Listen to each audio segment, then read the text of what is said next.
ಎಂಬ ಪೌರಾಣಿಕ ನಾಟಕದಲ್ಲಿ ಪಾಳ್ಯಗಾರ ಮತ್ತೆ ಸಿದ್ದಪ್ಪಾಜಿ ದೇವ್ರ ನಡುವಿನ ಸಂಭಾಷಣೆ.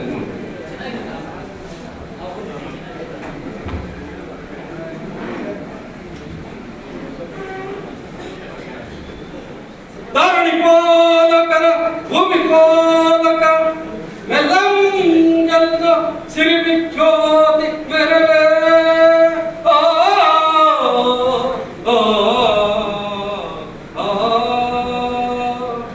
ಸೈನ್ಯಾಧಿಪತಿಗಳೇ, ಸಭಾಂಗಣದಿ ಭಯ ದಗದಗಿಪ್ಪೆ, ಸಭಾ ಭೂಮಿ ಭಯ ದಗದಗಿಪ್ಪೆ, ಸಭಾಂಗಣದಿ ಭಯ ದಗದಗಿಪ್ಪೆ, ಸಭಾ ಭೂಮಿ ಭಯ ದಗದಗಿಪ್ಪೆ, ದಗದಗಿಪ್ಪೆ, ದಗದಗಿಪ್ಪೆ. ಮಹಾರಾಜರಿಗೆ ಮಂಗಳವಾಗಲಿ. ಚಾರಣಕ್ಕೆ ವರ್ತಮಾನವೇನು? ಯಾರು ಬಂದು ತಮ್ಮನ್ನು ಹೇಳುತ್ತಿದ್ದಾರೆ? ಅವರನ್ನು ಬಹಳ ಮರ್ಯಾದೆಯಿಂದ ಕರೆದುಕೊಂಡು ಬನ್ನಿ. ಕಬ್ಬಿಣದ ಬೀಜವ ಬೇಡದು ಬರಬೇನು, ಭಿಕ್ಷವ ನೀಡಿರಿ ಗುರುದೇವ, ಗುರುದೇವ, ಗುರುದೇವ.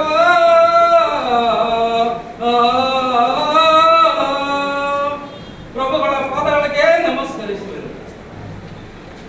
ಮಗು, ನಿನಗೆ ಮಂಗಳವಾಗಲಿ. ಮೇಲೆ ಕೇಳು ಮಗು, ನೀವು ಇಲ್ಲಿಗೆ ಬರೋದು ಕಾರಣವೇನು? ಸ್ವಾಮಿ, ನಾನು ಇಲ್ಲಿ ಭಿಕ್ಷೆಗಾಗಿ ಬಂದಿರುವೆ.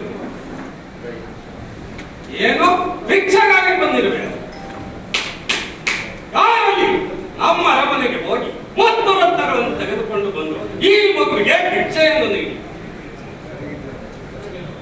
ನಿಮ್ಮ ಮುತ್ತು ರತ್ನಗಳು ನಮಗೆ ತಂದೆ. ನಮ್ಮ ಗುರುಗಳ ನಾಮಾಂಕಿತಕ್ಕೆ ಬೇಕಾಗಿರುವುದು ಒಂದು ತುಂಡು ಮುಕ್ಕಿನ ಕಬ್ಬಿಣ ಮಾತ್ರ. ಏನೋ ನಿನಗೆ ಮುತ್ತು ರತ್ನ ಬೇಡಿ, ಕಬ್ಬಿಣ ಬೇಡಿ,